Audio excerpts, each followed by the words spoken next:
So I also promised you I would give you an update on what we were doing with our deck. So as you can see back there, we did put up a gazebo type thing, and luckily my neighbor Will and his wife came over and helped us do that, because as you know, I'm not the greatest builder in the world, but they helped us a lot to get that done, and I think it really turned out fantastic. It's solid wood, it's completely covered, and we absolutely love it so far. While I was gone on a little trip, Kelsey actually cleaned and stained the deck, so she's a complete champion in doing all that stuff while I was away, and it turned out really great. We like just kind of a natural color on there. That's what we went with.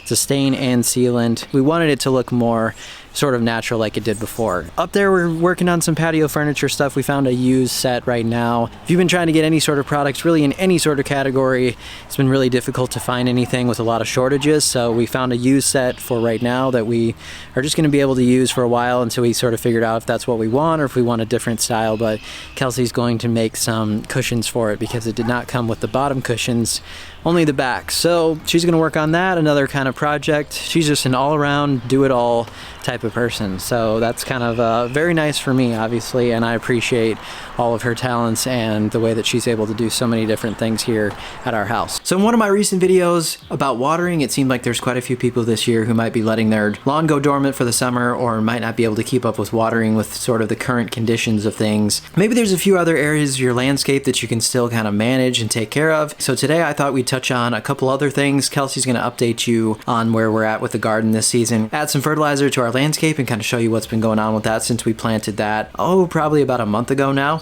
So let's get to it. I thought I'd give a little bit of tour and update on the garden and how things are going now that everything is above ground, or mostly above ground. I did not have a spinach crop come in, so I decided to take the space and we started some herb seeds. So there are a few things that I'm still waiting on coming in. I knew I planted my cold season crops pretty late and it was getting warm already, so I'm not surprised that I didn't get a very good crop there, but everything else is doing pretty well. So come along and I'll show you what's going on out here. I do a lot of companion planting in the garden. Primarily the reason for that is space. When you put things together that grow underground, they take advantage of the ground space versus above ground taking advantage of the height. It allows me to grow more in my garden. But there's also a lot of benefits to pest control and disease control and things like that too. So for example, here we have pepper plants and I have onions mixed in and around. Peppers need 18 inches between plants, so I have plenty of space to do a couple rows of onions in here. Also because the onions need the underground space and the peppers will create a little bit of shade for them as they grow up and grow taller.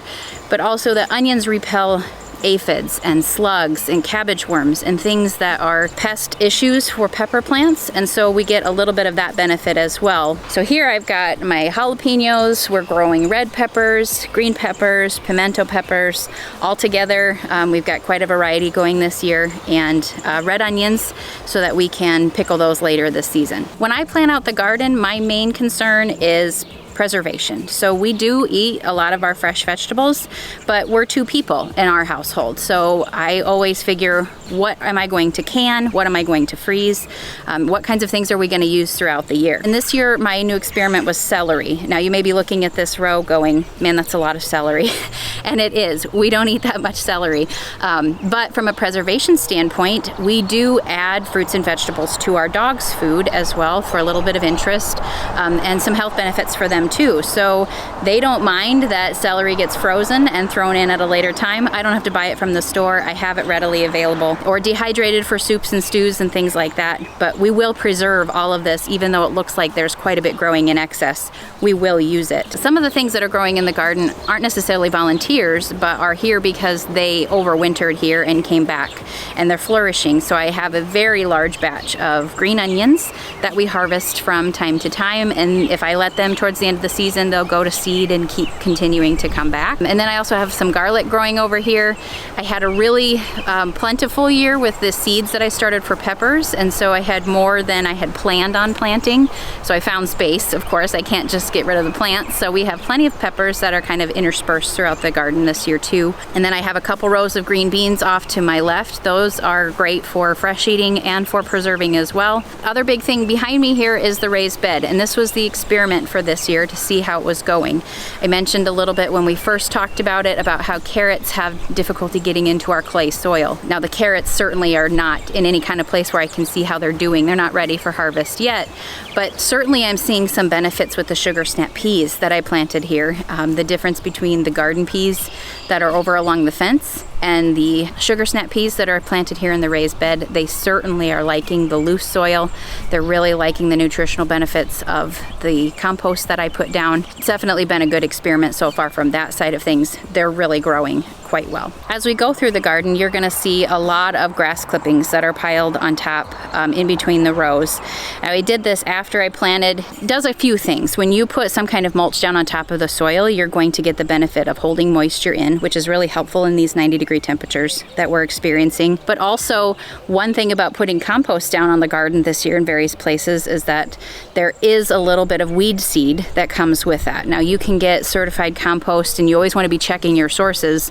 But at the end of the day, if the compost was not made in an environment where it's hot enough to kill off any seeds, then those are embedded into the compost material, and given the right conditions, they will grow and they will germinate. I've just been pulling them and trying to stay ahead of it. So for the most part, the grass has allowed me to tamper the weed growth and kind of keep control of that, as well as the benefits of the nitrogen being released into the soil and the moisture control. Another example of companion planting is what I've done behind the shed: tomatoes, basil, and sunflowers. Again, this is a space thing. When sunflowers grow, they will put a very cylindrical root very far down into the soil. So the fact that the tomato plants are going to grow in front of the sunflowers allows the tomato plants to kind of venture out and not disturb the nutrients or the water that the sunflowers need access to as well, because they will go deep down into the soil. You'll also notice I've got some basil plants here next to the tomatoes, and those are going to do some good pest control for me because they will repel hornworms, which will destroy a tomato plant pretty quickly. So that's another benefit of the companion and planting that I do, and another example of it that we have here in the garden. I tried to keep tomatoes out of the big portion of my garden this year because I have so many issues with blight, and so I thought if I could get them out of the garden soil and give 1 year of relief from that, we'd try them back here this year. I wanted to show you a little bit about how I stabilize these tomato plants, and then also about how I'm pruning them to optimize their growth. I don't really know the term for this type of system, but I tried this a little bit last year and found success with it, so I implemented it here as well. I find that it works best when you have multiple plants planted in a row. So I have stakes here in the garden with a wire strung across the top, and then I have some rope that's tied in a slip knot at the top. And when I went to plant these, I let the string go all the way down, and it's actually planted underneath the plant in the soil so that it's held firm and will just exist within the soil with the roots. That gives me stability in my rope at the bottom on the ground, and then I have the stability at the top with the knot as well. And then as this plant grows, you can see he's kind of leaned over. This plant has done quite well, and he needs a little bit more support. So all I'm gonna do is gently wrap the rope around the main stem, folding the branches so that the main stem has the support. We'll just keep going as the plant grows up. So it has all the support it needs. It can still move. I can reposition a little bit if that moves a little bit, but I have no concerns about this falling over. The weight of the fruit as it produces throughout the year is not going to cause this to lean, because that's going to be flexible, but it has the support that it needs to grow. I want to talk a little bit too about how I prune my tomato plants. There are two main reasons to prune a tomato plant. One is to keep leaves from making contact with the ground, and another is to promote fruit production instead of vegetation production. So these are fairly new. They've only been in the ground for a few weeks, and so I wanted to give them a little bit of time to establish before I start completely cutting things down. But I am going to remove some of these lower branches to give a little bit of room between The foliage and the soil, again, this is where a lot of my blight issues come from because they're getting too much moisture coming off of the soil, bouncing up on the leaves and things like that. That will help to control that. We don't really need the tomato to put off more and more and more branches when it has stable branches ready to produce fruit. We want that energy in the plant to go into actually producing tomatoes. I don't want to cut down everything here, but what I am going to do is come in and I'm just going to take these lower branches off so that the plant forms a stem and gives it a little bit more air circulation between the ground and up.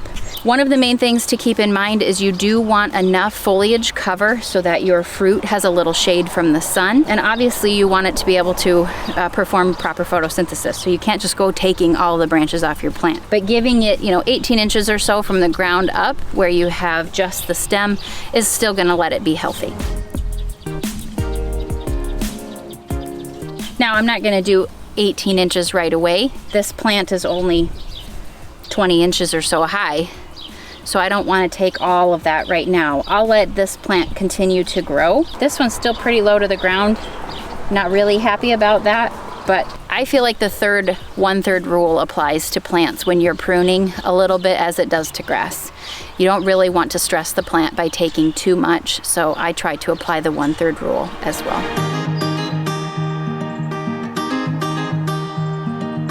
So we're going to transition now to looking at the landscape as well and some of the annual plants that we just planted not too long ago. So when I was sort of looking at products for the lawn supply company, I wanted to have something that was available for both lawn care and something that as you got into some of your landscape beds or shrubs or trees that you could use some of these products interchangeably on both of those things. So what we've been doing so far is we've been using equalizer about once a week or so on these plants and just doing a drench. So we're mixing it into a big bucket of water and then we're putting that into our watering can and we're just going around the plant and getting it soaked in into the root system, and things have been growing really well and looking really good with that equalizer product. Now today we decided we're going to do a spray over top with the planter. So this one we're going to try foliar feeding. We're going to mix it into a sprayer. We're going to spray over top of all the plants and then we'll make sure to get everything watered later on down at the root system as well. And yes, I know that I need to trim along this edge, so don't freak out. That'll get done. These Carl Forester grasses are just starting to get close to sort of their prime time as well. I love the look of those. There's one right there though, and some of these over here that just don't seem to be doing very well. This grass up front here is just starting to get the blooms on it. And these will get kind of tall and kind of purple on there. It just keeps getting bigger and bigger each year. I almost have to trim it back a little bit, as otherwise it's going to start to kill some of the lawn. And something I didn't show before was Kelsey made up these planter boxes out front. Got some sweet potato vine in there, got a couple spikes in the back, and then some other stuff mixed in to give some color as well.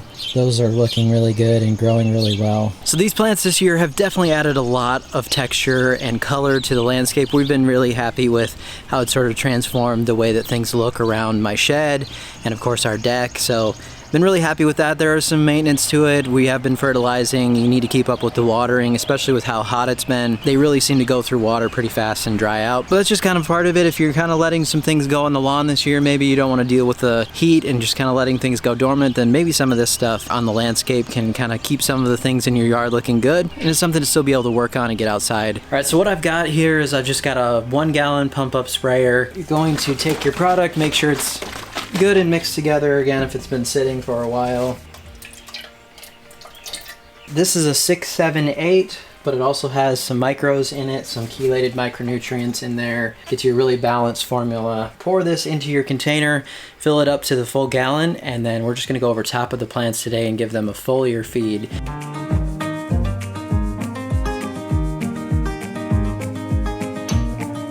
Just doing the spraying now, basically spraying onto the leaf until you just start to see some of the water running off, and then you can move on to the next plant. So you don't need to drench anything too crazy, but you want to spray it enough that you'll start to see some of the water run off those leaves, then move on to the next one.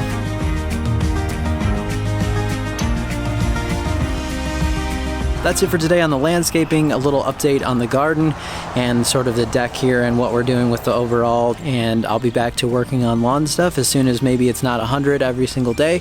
But thank you so much for watching. We'll see you next time.